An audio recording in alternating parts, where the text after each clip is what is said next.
Every woman get a transition. Nobody, no actress went through a self-conscious space. They understood the film. They understood the changing, the transition that they all have to do.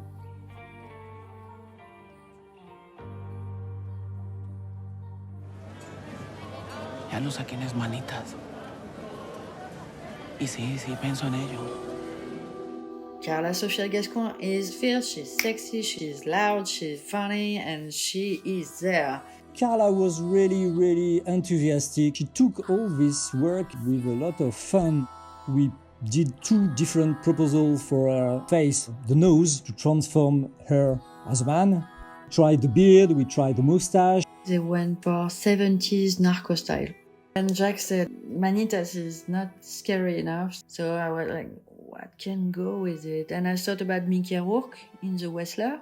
The nose broken many times, the fake tan, the long hair. I wanted masculine violence, but also really coquetry. Manitas got a physical transition, yes, but it's just meant to show his way to love. Otherwise, he's stuck in being a man, like violent man, and they're stuck into misogyny. Manitas del Monte, mucho gusto. Bingo. At that point about prosthetic, I added 2 cheeks with a very bad skin texture to add a bad look to this character and to make this character as far as possible as EMILIA would be later. Some people told me that they thought it was an actor who played the first part of this character, so it was the best compliment I could receive, really.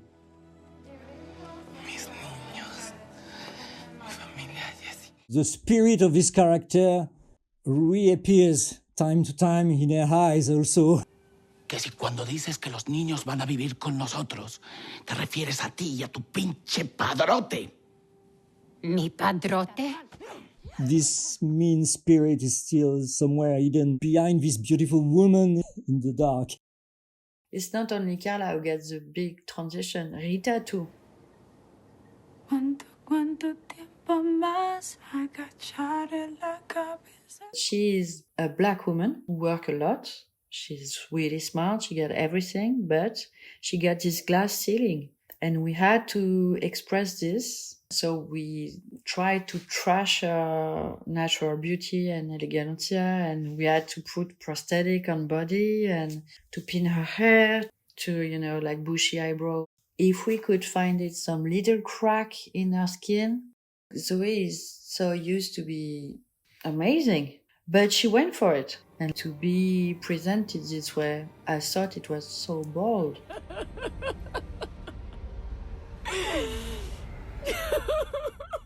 The thing is, when they create Lucecita, it's like the boss woman been to the top of power. ¿Qué tal, Miriam? Magnífica. It's a bit of Parisian elegancia. White t-shirt, jean. I made this red lip fire to match with the costume of Rita.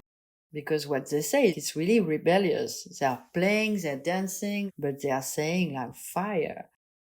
The transition of Jessie is going to Europe thinking she's a widow. At first it's awful for her to leave Mexico. But then she learned independence with this bold haircut and white skin to matches with the blonde wig and make it really a rock and roll like Debbie Harry. And it's like meeting Europe. We couldn't go lighter on her makeup, especially when she's on a phone, really close up, and the little vein and stuff, like it's really up. The transition of Jessie is being a mom and a wife, but then becoming a teenager again, a lover.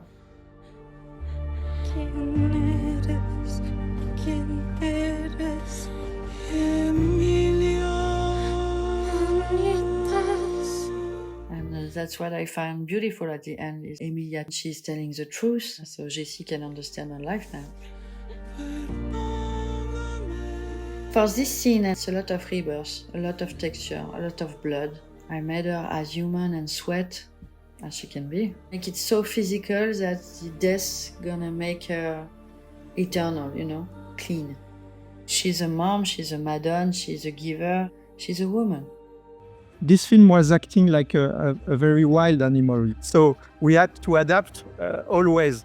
The process was really, for us, experimental. It was really like, planting seeds and ideas and let them grow.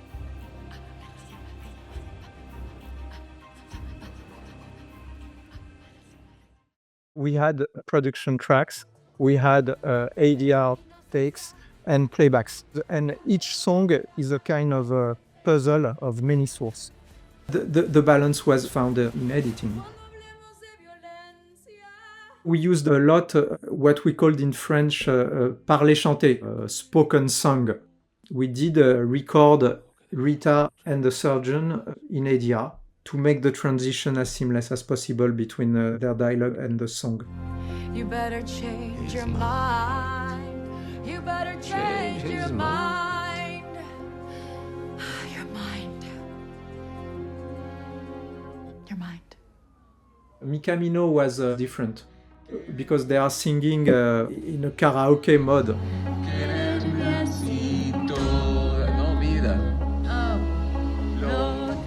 And they sing on the song itself. And then once we really get in the song and she says Amen, is only playback.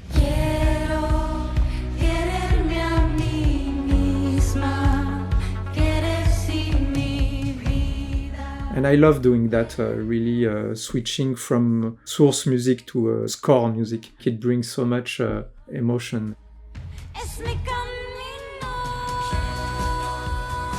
El Mal, that one was quite hard because we had very strong rock music.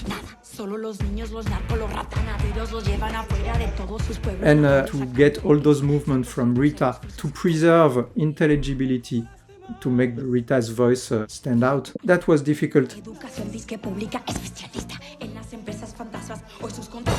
There was quite a big work on Follies too, because they make those stomping with the crowd, and they had to rearrange the music.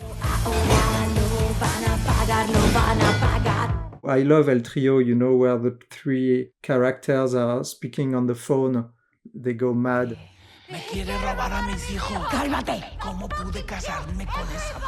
It was a pleasure to mix those voices and make something like really wild.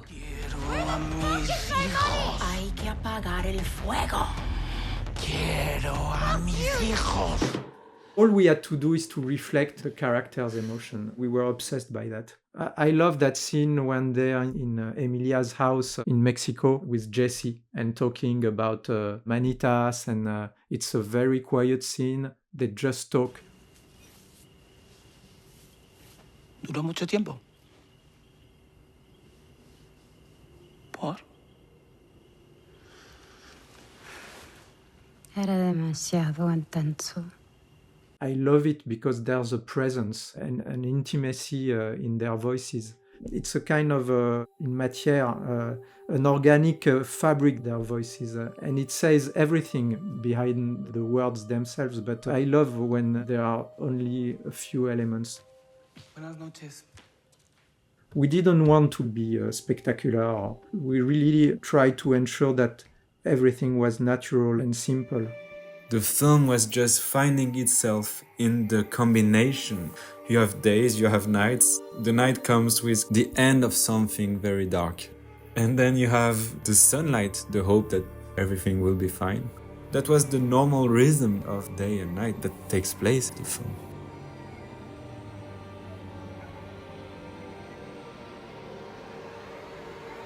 So the first act of the movie is a night that's pretty urban. We actually made the choice to work as much as possible with practicals, the lights from the cars, for example. That's something that really guided us, because this night we wanted it to be pretty crisp and sharp, and as Jacques used to say, shiny. Action!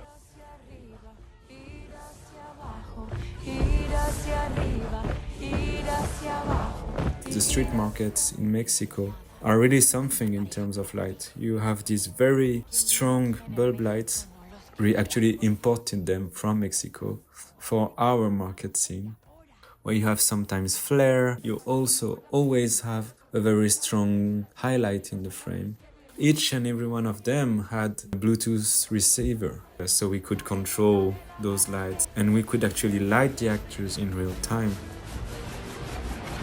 Cuando hablamos de violencia, hablemos de compasión.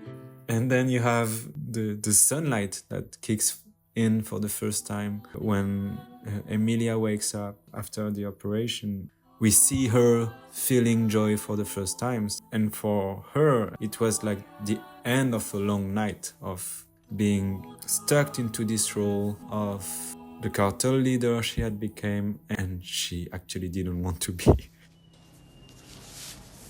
Señora Emilia Pérez, mucho gusto. This scene had to mark a difference with the beginning of the film. We wanted to see both of these characters on a very happy, good moment of their lives. We have many little lamps, you just multiply light sources. That often works to make a space look a little bit rich. Then, when Rita realizes that it's Emilia, the risk is obviously that she gets eliminated. All of the lights from the restaurant, as well as the sounds also, suddenly disappear. Esto. Mingo.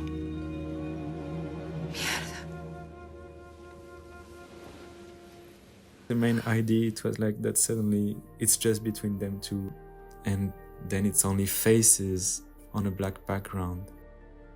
The night from the last act of the film, it's not the night of people who are alive, it's the night of death that is marching towards the characters.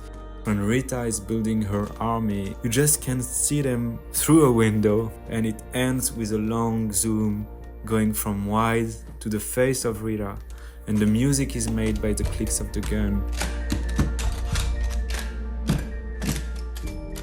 And this long zoom just gives you the feeling that everything is unstoppable, that something is on the way and you cannot change anything to it. Here, as soon as the army and Rita arrive, they switch off the practicals. So I was turning to Jacques and said, okay, so what is lighting them? Is it the moon through the windows? And Jacques told me something terrible to hear on the moment. He told me, no, at this point of the story, the light should come from nowhere. All of the answers about light are usually found by asking this very simple question: what is the story of this light source? You have a scene like El Mal, where the light comes from the ceiling and obeying to Rita as she points out the guilty persons around her. So the whole idea of this scene is that Rita takes control of the light and almost the cinematography for a musical number. Solo los niños, los narcos, los ratanaderos los llevan afuera de todos sus pueblos natales. A cambio de eso, Santos reduce los juicios a falta de pruebas. Habla, esta gente habla, pero ahora... The work of a cinematographer is just to amplify emotion, or actually at least convey it to the screen. For example, in this emotional scene where Carla is seated next to her kid and he smells something familiar, would just be conveyed by this little toy. It's a little robot that you can buy on eBay that projects on the ceiling stars. These colors are like the emotions that you could see through Emilia's skin. The camera would have no reason to do fancy things. So it's filmed like a shot reverse sometimes, just maybe a little more, a little push, a little twist around the face, just to emphasize or to be connected with the rhythm of the music.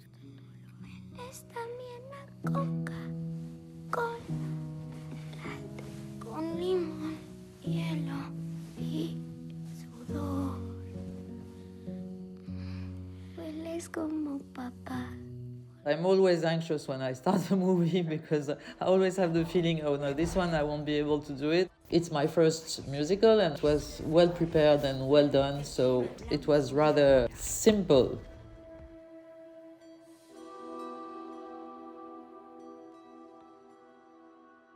Jacques, he doesn't want to see a long first cut. He says, I want to see something that will be close to the final duration. I don't want to be bored. No way that I'm going to sit there and watch 3 hours. So I'm used to it because he does this for each movie.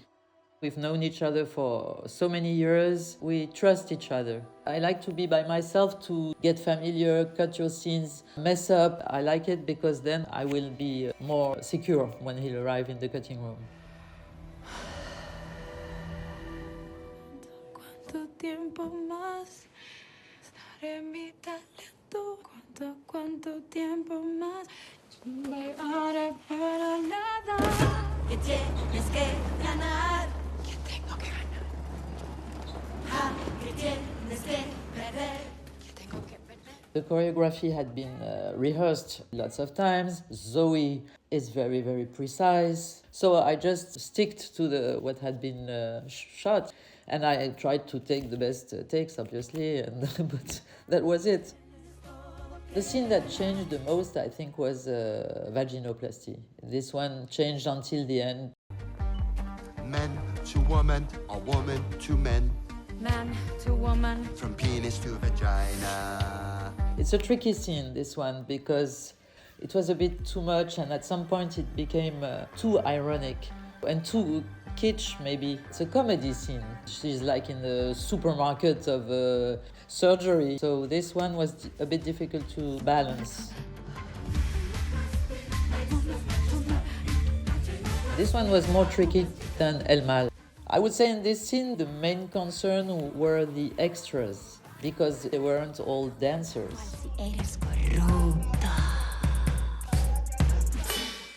And it was very difficult because they didn't do the right thing at the right time, but most of it was Zoe that was leading the scenes. And I figure, what does a viewer watch? Zoe.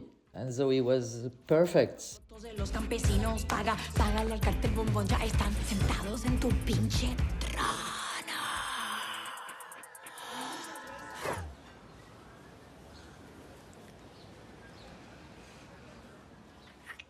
The only thing that guides cuts are emotions. And that's how I cut. I don't have other techniques, you know. Emotion, emotion, emotion, feeling, that's it. La vida sin deseo fue como una montaña.